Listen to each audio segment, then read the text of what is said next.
Hey guys, welcome to my channel where I help 30-something women choose alignment over timelines.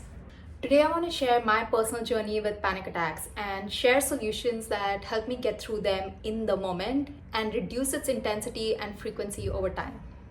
So this is based on my lived experience and it is not medical advice. It is not meant to replace medical advice. And so if you're currently struggling, please reach out to a qualified healthcare professional for support. So what are panic attacks? Many people confuse panic attacks with general anxiety, but the two are completely different. Anxiety starts in the mind and it is ongoing worry about some area of your life. Panic attacks, on the other hand, are very physical. They are sudden surges of intense fear that can be felt in the body with symptoms such as a racing heart, chest pain and tightness, difficulty breathing, dizziness and shaking. Panic attack symptoms can peak very quickly, within 10 to 30 minutes. What makes them so frightening is the symptoms can mimic a heart attack, making you believe that you're dying when you're not actually in danger. It's your nervous system activating a fight or flight response. It can come out of the blue when you're not consciously worrying about anything in particular. As terrifying as they can feel, panic attacks themselves are not very dangerous. It's not a sign that something bad is happening. It's a stress response. Dr. Joe Dispenza talks about how the body can get stuck in survival mode and common thinking patterns that contribute to panic attacks. Number one, living in constant anticipation of the worst case scenario. Number two, reliving past experiences that cause fear or worrying about an imagined future over and over again. Chronic ongoing stress that keeps the nervous system on high alert. And fourth is just disconnection from the present moment. Over time, the body starts reacting to these thoughts as if they are real threats happening right now. And that is how panic attacks can get triggered. So my first panic attack triggered about 2 years ago. I was doing a guided meditation that was focused on attracting a loving relationship.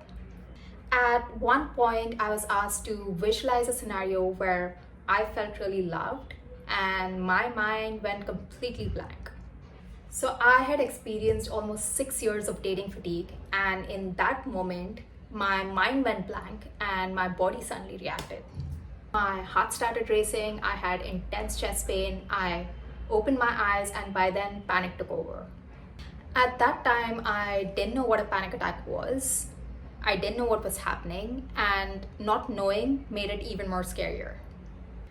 Over the next few weeks, I continued to experience similar episodes when I was in crowded and enclosed spaces such as buses, cabs, or even when I was alone in my apartment at night. Each time I would feel chest pain and a deep sense of fear.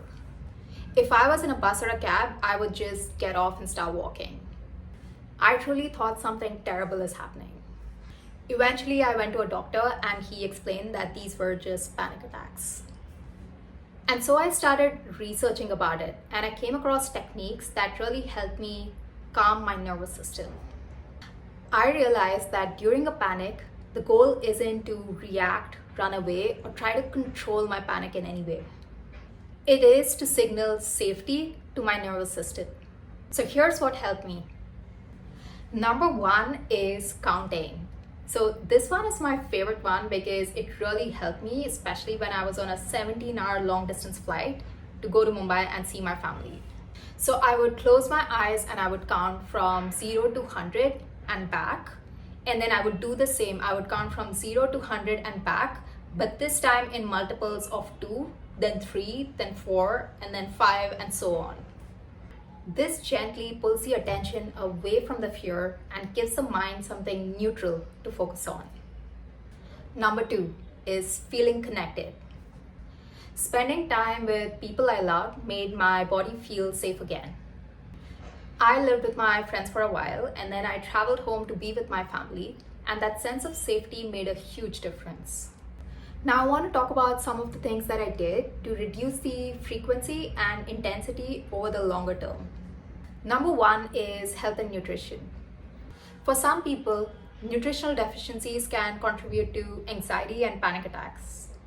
Low levels of vitamin D, B12, iron, omega 3s, or magnesium are known to play a role. So I'm a vegetarian, and it can be hard to get adequate vitamins and minerals without a planned diet.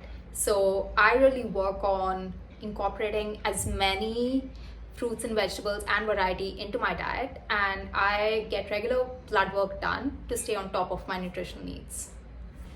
Regular movement and exercise also helps release feel-good hormones and endorphins, which can make a positive difference.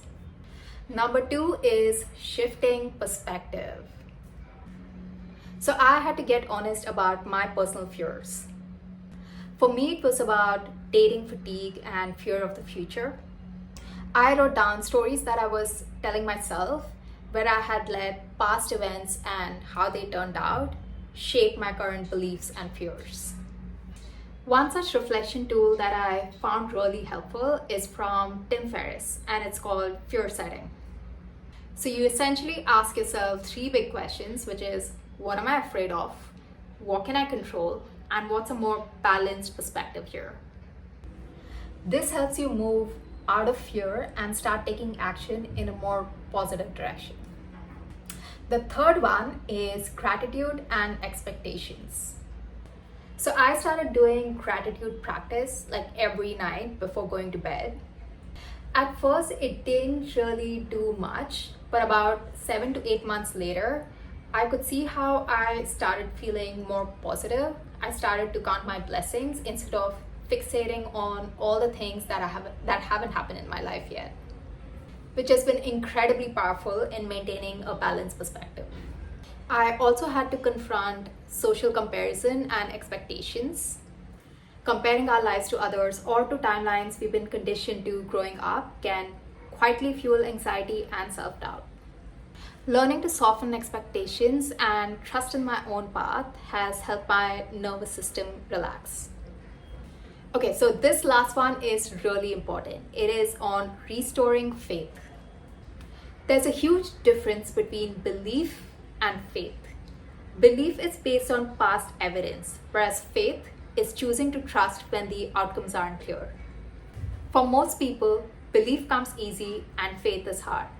So one exercise that really helped me restore faith was to sit and reflect on the highs and lows that have happened in the last 15 years. So I would write down each year and I would list out the highs and lows of each year. And what I noticed was that the challenges that I once had eventually became things that I moved through. It reminded me that I have handled hard things before and I can do it again. So one last final note here. I've had mild anxiety return from time to time this last year, and I've had to use some of the grounding techniques that I shared earlier to stop my panic before it escalates.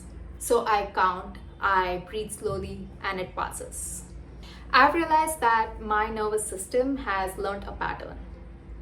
But patterns can be unlearned with the right techniques and with a lot of patience.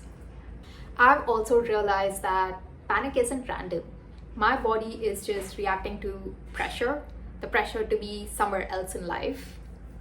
Learning to choose alignment over timelines has helped my nervous system feel safe again. And now I'm helping other 30-something women do the same. That's it for today, guys. If this video helped you, leave me a comment and let me know. Until next time,